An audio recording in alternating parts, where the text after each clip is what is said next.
Today is about money. So today is another video, and today I want to talk about a little bit of money. So the best ways to save money and the best ways to make money or investing, in my opinion. So these are some of the things that I'm doing with my wife at the moment. So the first thing would be analyzing what have you got coming in, what have you got coming out. So I would say get a spreadsheet. I've got a spreadsheet of everything that's coming in, so just wages or any extra income that you have.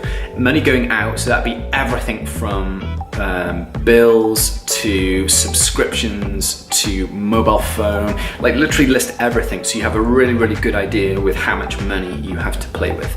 Then you want to work out how much you want to put into savings, or in my case it'd be savings, you might want to be doing something else with it, and then how much roughly you're going to put on spends. So what I used to do is calculate all this, work out, okay, I want to put this amount away in savings, and then this is what I've got to play with in the week. So I would transfer that to a Monzo card. Monzo is a great application. It's basically a great mobile banking kind of system, and they've slowly started to build, and they're now going to release current accounts. There are other providers out there, but I've just stuck with Monzo. I like those guys. In their app, you can see exactly how much you're spending per month and exactly where that money's going to. Are you spending it on eating out in restaurants? Are you spending it on shopping? Are you spending it on travel?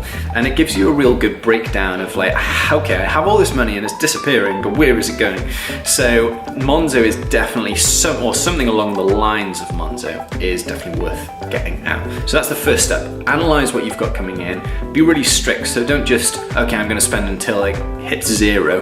Work out, okay, I've got £400 this month to spend, and use something like a Monzo card to keep track of that. The second step would be maximizing what's coming in. So are there things that you can do with your skill set to provide another source of income? So for me, I'm a web designer, so I would try and like do logos, or when I was in school, I started to draw, so illustrations on cards, and print those cards out and sell them to people.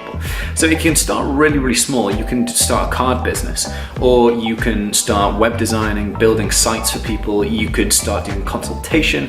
Chances are you have learned something over your years. Maybe you've been to college or university or done a degree or master's, and using that information to really help someone. And maybe you can charge for that consultancy fee. Maybe you know an instrument, so I'm a drummer as well. I have done tuition for that through summers, and that is just maximizing all my skills and talents and making use of those to produce some extra income, which is always helpful.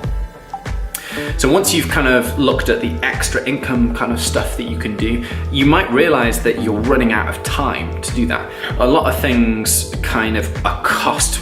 Well, your time is very valuable, and maybe your hourly rate might not be able to increase, or maybe your day rate might not be able to increase.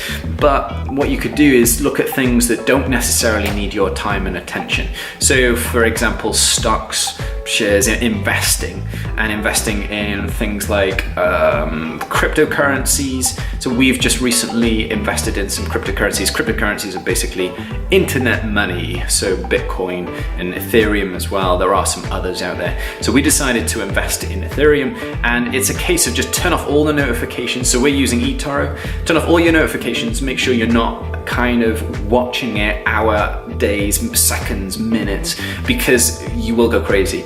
You will notice that it goes up and down, especially cryptocurrencies. So it's worth just setting it and just leaving it. It's a long game, and just trusting that, you know what, I'm going to go in with this amount. I don't mind losing this amount, so that's a key thing. Don't go in too big, start small, kind of make sure you're okay with possibly losing that amount, and just sit and wait. It's a waiting game. So investing in some sort of cryptocurrencies is what we just started to do, and we're going to see how good that is over time. So the next thing I've kind of started to look at as well is see if I can invest into businesses. So there is a site called Seedrs, and you can take some sort of percentage of their company. Obviously, I'm kind of new to this, so you might know a little bit more than I do. But investing in some sort of company, again, it's minimizing the time I'm having to use to maximize a potential income stream. And yeah, so that's something that I want to look at a little bit more. So those are the kind of the 3 areas. I would say, firstly, get yourself a spreadsheet, work out everything that's coming in, everything that's going out. Can you cut things that are going out? And can you maximize or increase the things that are coming in? So maybe you want to start doing websites or editing videos for people. Just find what you're good at and what you love and start putting a little bit of price to that. That is another really good way.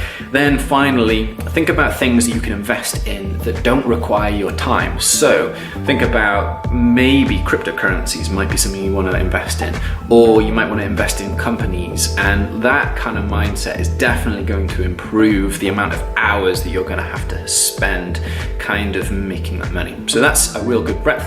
Hopefully that's helpful to you. And yeah, if you've got any extra tips, feel free to make them, put them in the comments. And remember just to shine bright like a Ryland.